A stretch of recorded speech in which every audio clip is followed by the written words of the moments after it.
जितना नीतीश कुमार कोशिश कर रहे हैं विपक्ष को एकजुट करने का, उतना ही वो पीछे घसकते जा रहे हैं। बालू की रेत की तरह नीतीश कुमार का सारा किया धरा फिसलता जा रहा है। एक तरफ जहां वो देश भर में विपक्ष को एकजुट करने में लगे हैं, वहीं उनके बिहार के महागठबंधन से लगातार एक एक दल खसकने लगे हैं। एक और दल ने बड़ा विद्रोह कर दिया है और विधानमंडल के सत्र से ठीक पहले ये विद्रोह कहीं ना कहीं नीतीश कुमार पर भारी पड़ेगा। नीतीश कुमार दावा करते थे कि वो 7 दलों के महागठबंधन के मुखिया हैं, लेकिन अब एक दल तो पहले ही गायब हो गया है। अब 3 दलों का ये समूह जो लेफ्ट का है वो भी बगावत कर दिया है और 11 तारीख को विधान मंडल के घेराव तक की बात हो गई है। संदीप सौरभ ने जो हमारे साथ बातचीत किया था तो उन्होंने क्या कहा था आप सभी जानते हैं। एक बार उन्होंने जो विधान मंडल सत्र से ठीक एक दिन पहले जो बातें कही है वो सरकार के सेहत के लिए अच्छी नहीं है। सुनिए क्या कहा है संदीप सौरभ। कि लंबे समय से बिहार के लाखों जो शिक्षक थे, नियोजित शिक्षक, उनकी मांग रही है कि सरकार उन्हें राज्य कर्मी का दर्जा दे। और जब हाल में नई नियमावली आई और सरकार ने ये कहा कि हम नए जब अभ्यर्थियों की बहाली करेंगे तो उन्हें राज्य कर्मी के रूप में बहाल करेंगे, तो ये स्वागत योग्य कदम हम लोग को लगा। जब देश भर में सारी नौकरियां ठेका पट्टा पर शिफ्ट हो रही थी, वैसे समय में राज्य कर्मी के रूप में शिक्षकों की बहाली निश्चित तौर से एक सुखद अनुभव था हम लोग के लिए। लेकिन जैसे ही हम लोग को पता चला कि इसी बहाली में पूर्व के सारे नियोजित शिक्षकों को भी परीक्षा देनी होगी, वैसे ही शिक्षकों के बीच में घोर निराशा और आक्रोश जन्म लिया। आप लोग जान रहे हैं कि सरकार जो तर्क दे रही है, उनका कहना है कि ये क्वालिटी एजुकेशन के लिए हमने ये पॉलिसी लाई है। हम लोग ये बहुत साफ कर रहे हैं कि इस निर्णय में सरकार की तरफ से जो बातें कही जा रही है उसका कोई संबंध इस पॉलिसी से नहीं है। सब लोग जानते हैं कि सरकार कह रही है कि जो शिक्षक बीपीएससी की परीक्षा उत्तीर्ण कर जाएंगे उन्हें हम राज्य कर्मी का दर्जा देंगे, लेकिन वो ये नहीं बता रही है कि जो शिक्षक फेल कर जाएंगे उस परीक्षा में, इसके बावजूद भी अगर वो उसी विद्यालय में उसी कक्षा को पढ़ाते रहेंगे तो इससे क्वालिटी में क्या फ़र्क पड़ जाएगा। आप किसी शिक्षक को हटा नहीं रहे हैं, आप हटा भी नहीं सकते हैं, तो क्या फ़र्क पड़ जाएगा क्वालिटी में। एक बात ये। दूसरी बात कि जब शिक्षा विभाग ने तमाम जिलों से रिक्तियों की मांग की थी, उसमें कैटेगरी जो बनाया गया था, अलग अलग जो श्रेणियां बनाई गई थी, उसमें एक श्रेणी था परमानेंट टीचर आपके यहाँ कितने हैं, दूसरी श्रेणी थी कि आपके यहाँ नियोजित शिक्षक कितने हैं, और तीसरा था कि आपके यहाँ खाली पद कितने हैं। जो खाली पद जिलों ने भेजा शिक्षा विभाग को, उन्हीं खाली पदों पर बहाली निकाली गई। उस समय जो परमानेंट टीचर थे और जो नियोजित शिक्षक थे उनको कार्यरत शिक्षक माना गया। तो जब आपने रिक्त पदों पर बहाली निकाली है तो आप किस हिसाब से उन्हीं रिक्त पदों पर जो कार्यरत शिक्षक थे नियोजित के रूप में, उनको आप कॉन्टेस्ट करवा रहे हैं। तो ये तार्किक रूप से पूरी तरीके से गलत पॉलिसी है। तीसरा पॉइंट हम कहना चाहेंगे कि सरकार ये देख रही है कि विश्वविद्यालय, कॉलेज, स्कूलों के भीतर अगर क्वालिटी एजुकेशन में कमी है तो उसका एक बड़ा कारण हम लोग मानते हैं कि वहाँ पर एक समग्र पॉलिसी सरकार की नहीं है। कई तरह की नियमावली स्कूलों के अंदर चल रही है। सरकार के इस नई पॉलिसी के बाद और भी ज़्यादा नियमावली सरकार थोपने जा रही है स्कूलों पर।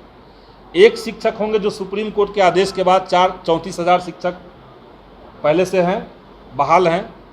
दूसरे होंगे जो बीपीएससी उत्तीर्ण करके अभी जाएंगे। तीसरे होंगे जो बीपीएससी परीक्षा तो देंगे लेकिन वो उत्तीर्ण न कर सकेंगे, वो एक कैटेगरी अलग बन जाएगा क्योंकि वो नियोजित ही रह जाएंगे। और चौथा यहाँ पर आप लोग जानते हैं कि गेस्ट टीचर का भी प्रावधान है। तो 4-5 नियमावली एक साथ आप एक स्कूल में चलाएंगे तो ये स्कूल के डेमोक्रेसी के लिए बहुत नुकसानदायक है। क्वालिटी एजुकेशन का चिंता सरकार कर रही है। हम भी मान सकते हैं कि क्वालिटी एजुकेशन की कमी है, लेकिन उसका जो सबसे मूल कारण है वो है विद्यालयों के अंदर शिक्षकों का ना होना। दूसरा है वहाँ बेसिक इंफ्रास्ट्रक्चर का ना होना। जब स्कूलों में लैब नहीं होगा, क्लासरूम नहीं होंगे, बेंच नहीं होगा, कोई लाइब्रेरी नहीं होगा, वहाँ पे पर्याप्त स्टाफ नहीं होंगे, तो आप स्कूलों में क्वालिटी एजुकेशन को इंश्योर नहीं कर सकते हैं। इसीलिए जहाँ पे सरकार बीमारी पकड़ रही है, हम मानते हैं कि उस बीमारी का वहीं पर इलाज होना चाहिए।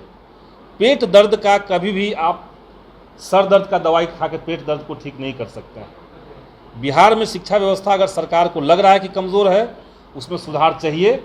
उसके लिए बिहार शिक्षक संघर्ष मोर्चा की तरफ से हमने सरकार को बहुत ठोस सुझाव दिए थे। हमने ठोस सुझाव ये दिया कि आप स्कूलों के अंदर बेसिक इंफ्रास्ट्रक्चर को पूरा कीजिए। हमने कहा कि आप टीचर्स की परीक्षा लेने के बजाय दिल्ली और केरला मॉडल पर आप शिक्षकों का नियमित रूप से ट्रेनिंग करवाइए। हमने कहा कि सरकार एक पॉलिसी बनाए जिसमें बेहतर परफॉर्मेंस करने वाले शिक्षकों को प्रोत्साहन मिले, उनको कहीं और बाहर ट्रेनिंग पे भेजा जाए या कुछ तरीके से उनको प्रोत्साहन मिले ताकि बाकी टीचर्स को एक उसे सीख मिले। हमने उनको कहा कि आपकी जो जांच प्रक्रिया है, जब जिला से कोई अधिकारी जांच करने विद्यालय में जाता है तो वो पैसा लेकर के वापस ना आ जाए, बल्कि उसको ठोस, पारदर्शी और भ्रष्टाचार मुक्त कीजिए। तो इस तरह के सुझाव हमने सरकार को दिए हैं जो क्वालिटी एजुकेशन के लिए बेहतर होगा। इन सबको दरकिनार करके जिस तरीके से मौजूदा सरकार इस बात पर अड़ी हुई है कि हम शिक्षकों की परीक्षा लेंगे, हम लोग बिहार शिक्षक संघर्ष मोर्चा की तरफ से हमने ये तय किया है कि 11 जुलाई को जब बिहार विधानसभा का सत्र चल रहा होगा, ठीक उसी समय विधानसभा के बाहर गर्दनी बाग में हजारों की संख्या में शिक्षक आकर के अपना प्रदर्शन वहाँ पे करेंगे, अपना शांतिपूर्ण धरना प्रदर्शन करेंगे।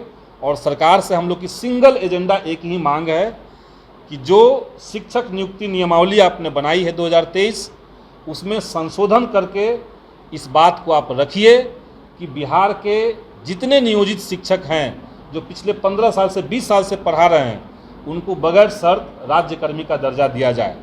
सरकार ने जो वेतनमान तय किया है नया, और जो पहले के नियोजित शिक्षकों का पहले से जो वेतन था, उसको अगर देखा जाए तो सभी नियोजित शिक्षकों को नए वेतनमान के मुताबिक राज्यकर्मी का दर्जा देने के बावजूद सरकार के ऊपर कोई भी वित्तीय बोझ नहीं बनता है।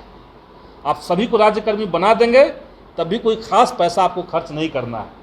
इसलिए सरकार बिहार के लाखों नियोजित शिक्षकों के साथ न्याय करते हुए हमारी मांगों को सुने, और शिक्षक संघर्ष मोर्चा के साथ हमने ये भी उनको एक लेटर दिया हुआ है कि सरकार हम लोग के साथ वार्ता करे, बातचीत करे। अगर ये वीडियो पसंद आई और वह बिहार के राजनीति और बिहारियत से सरोकार रखेनी तो सब्सक्राइब बटन दबा के चैनल के सब्सक्राइब कर ली। ओजे एगो घंटी बा, ओकरा बटन दबा देला से कुल सटीक और मारक खबर रुआ मुफ्त में मिल जाई। अगर रुआ पत्रकारिता के हमनी के नया प्रयोग में सहयोग कर चाहतानी तो ज्वाइन बटन दबा दी। पेटीएम नंबर नोट कर ली 9386816700। धन्यवाद।